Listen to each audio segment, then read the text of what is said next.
You walk up to the gate of an amusement park, and the ticket price makes you wince. A single day can cost more than a nice dinner, sometimes far more, and you have not ridden a single ride yet. It feels like the ticket is the whole business. It is not. The ticket is the bait, because the moment you step through that gate, the real machine switches on. And that machine has one job: to separate you, gently and cheerfully, from the rest of the money in your wallet. In fact, across the industry, the entry ticket is only around 44% of the money a park makes. Well over half of it comes from everything that happens after you are already inside. This is the economics of owning an amusement park. And once you see how the money really flows, the $12 funnel cake starts to make a lot more sense. Let's start with the single most important idea in the whole business. An amusement park is not really a rides business. It is a captive spending machine wearing a fun costume. Think about the position you are in once you are inside. You have already paid to get in, so you are committed for the whole day.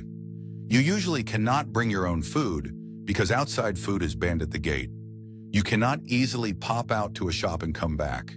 You are there for 8 or 10 hours, often with hungry, excited children, and the only person who can sell you anything is the park itself. You are a captive customer, and the park knows it.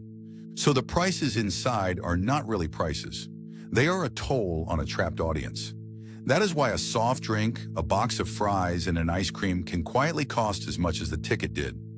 A funnel cake that costs the park $1 or $2 in ingredients sells for 10 or 12.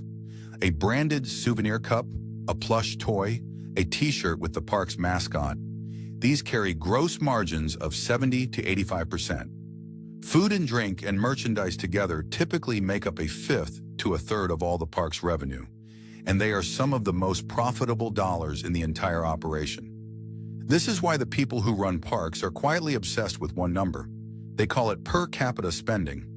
Not how many people come through the gate, but how much money each guest spends once inside. At a typical mid-sized park, that figure runs somewhere around $50 to $60 a head on top of admission. And at the biggest branded parks, it climbs far higher. Every new snack cart, every mobile ordering app, every gift shop you are funneled through on the way out of a ride exists to nudge that one number upward. You think you are visiting a theme park. They are watching your per capita spend. And the nickel and diming starts before you have even reached the gate. You often pay to park the car first, sometimes $20 or $30, just to leave your vehicle in a field. Inside, there are lockers to rent for your bags, souvenir photos of you screaming on the drop, character dining experiences booked weeks ahead, birthday packages, front-of-the-line upgrades, a cabana by the water park for the day. Each one is optional. Each one is priced for a captive audience, and each one quietly lifts that magic per capita number a little higher. Nothing in the park is an accident. The long walk out of every ride runs straight through a gift shop for a reason. But the second engine is even more clever, because the park learned to sell you the cure to a problem it created itself. The lines. Every amusement park is built around waiting. The popular rides have long queues, and for decades that was just the deal. You paid your ticket, and then you stood in line for an hour to ride for 90 seconds.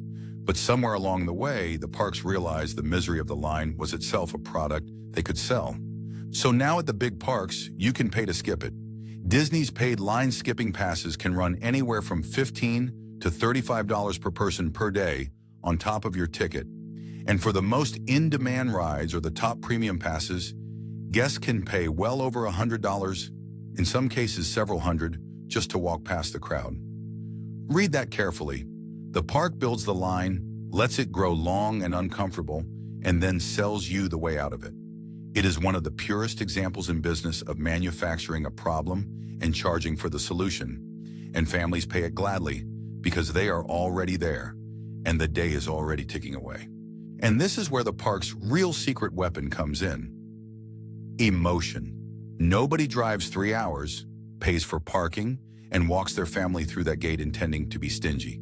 This is a special day, maybe a once-a-year day, and when your child looks up at a light-up toy or a character breakfast, you do not run the numbers, you say yes. The park is not really selling food or plush toys or line skips at all.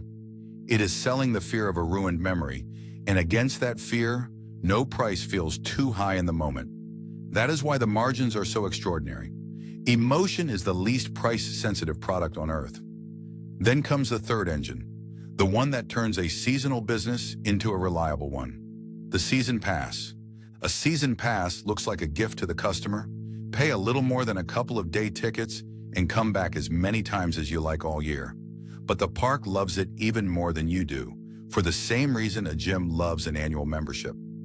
Most people who buy one do not come nearly as often as they planned. They pay for unlimited visits and use a handful. The park collects the money up front, locks in your loyalty, and stops you spending your leisure budget at a competitor. And here is the quiet genius. Every single time a pass holder does come, they are not paying at the gate, so in their mind the day feels free, which makes them far more willing to spend on food, drinks, and merchandise once inside. The pass is not the product. It is the delivery system for per capita spending. And now we reach the fourth engine, the one that separates the giants from everybody else. For the biggest players, the park is not really the business at all. It is the anchor for something much larger. Look at how a company like Disney actually works. A movie creates a beloved character. That character becomes a ride. The ride draws families to the park. At the park, they buy the toys and the costumes of that same character.